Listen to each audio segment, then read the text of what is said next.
Alright guys, so today's question is Sudoku solver. It's a really good question to understand recursion and backtracking.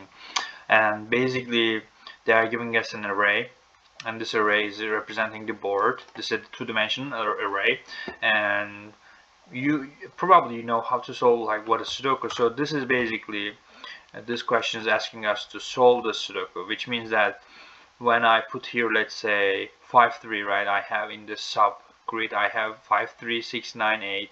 If I put here 1, I need to check is this one valid, is this one on the is it included in the row, or is it in the column, is it included in the grid. So I need to check these three cases, and then depends on these cases I need to change it, or I need to go with that value. So I will be using backtracking to solve this problem. And basically I will just have one array of like recursive array, that's gonna take 0 and then 0, and then it's gonna take my board. This 0 and 0 is gonna be representing my column and row, and then from this recursive function I'm gonna be actually updating my board, so I will just return my board at the end. So I will have like recursive function, like I said, it's recursive, and then it's going to take row, and then it's going to take column, and then it's going to take the board. And this recursive function is going to call itself, so which means that I need to have a base case. My base case is going to be for this function is going to be if my column is equal to length of this board 0. In this case I'm gonna say that go to the next row, so the row plus equal 1, and then my column is gonna be equal to 0. And when I increase this row, if the row value is actually equal to this length of this board, then in this case I'm gonna return true. Oh my goodness, yeah. Alright, so we have our base case right now. What we need to do is we need to get this item. Item is equal to board of row and then column. So if this item is equal to actually this dot value, in this case we want to have so for this number, for this coordinate, we need to try all other values. So we have one another function for doing this, which is try all digits, and it's gonna be getting this row, it's gonna get in column, it's gonna get the board, and then it's gonna try all those values.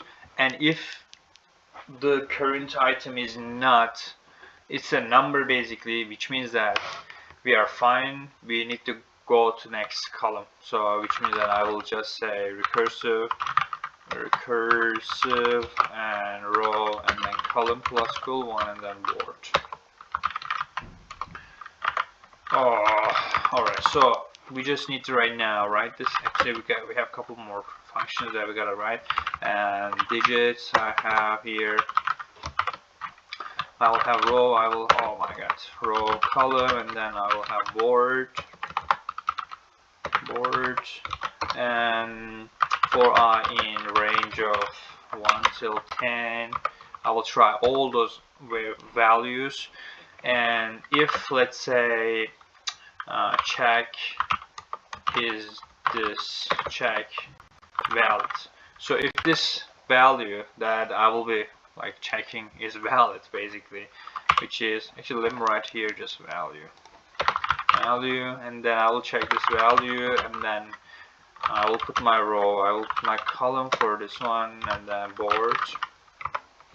Okay, so if this is a valid number for this current row and column value, so in this case I need to say just board of row and column is going to be equal to string of this value. And after this part I will just say that, okay, so if I call this my next column, with, if I put this as my current value, and if I call this my next column with my another recursive function, which means that if I call column +1 and then if I call this board, from this point if I get true value, I'm gonna just return true. And if I try all those values and if I don't get any valid digits, so I'm gonna just return from here false. But the only thing that we gotta do also is we need to assign also again 0 to our current index, so which means that I will have the here 0. Actually, yeah, 0. Alright, so oh no, wait a second. So we gotta assign here actually this value. Yep. Right, so we have this. We need to right now just write this def check is valid function. It's gonna get this value. It's gonna get the row. It's gonna get the column. It's gonna get the board, and basically, if this value, let's say, is row valid, it's gonna be equal to value not in this board of row is column valid, gonna be equal to value not in the row of column, and then for row in this board. And then if not is row valid or not is column valid, in this case I will return from here false. And then I'm gonna be right now checking my subgrid, and this is I think really also a good point.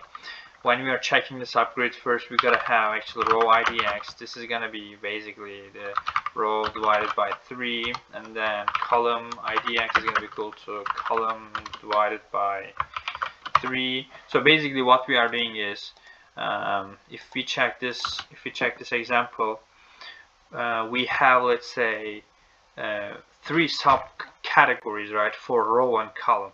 First category is this part from this point to this point, another one is from this point to this point, another one is this point to so when we divide this one, we are actually calculating where is this actual row and column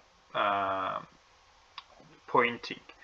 So for, let's say, if I have row index 9 and column index 9, which means that when I divide I will get both of them as 3, right? So 3 by 3 in this case is going to be pointing to this part, and from this point it's kind of pointing to this corner, right, which is 2 right now.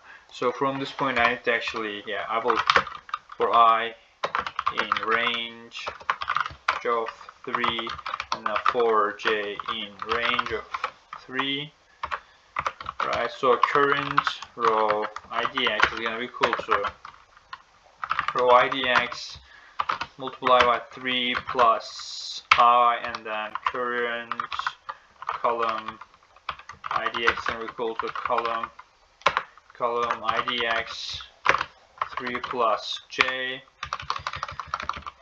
In any case, if this value, let's say this board, I have board right here, if this current row IDX and then this current column IDX is equal to this value, I'm gonna be returning false. So I gotta have for sure my if statement over here. Alright, so if I don't return false, I will just return from here true.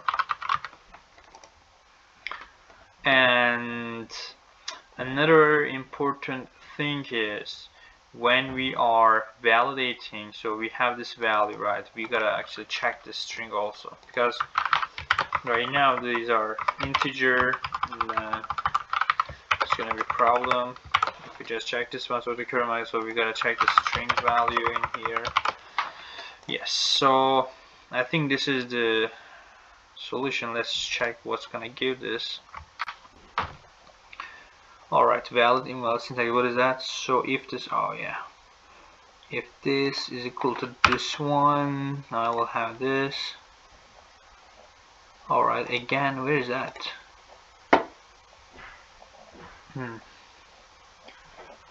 What's line 9? Okay, so, okay, got it. One more. Oh my goodness, yeah. Oh my goodness, what I did over here. All of them is working. Alright, there you go. Let's submit it and let's see. Alright, there you go, guys. So this is the solution. I know it's not easy to understand, but just try to imagine all those recursions, and yeah, you will get it at the end. So just be persistent and work. That's all. Thank you so much. Have a good day.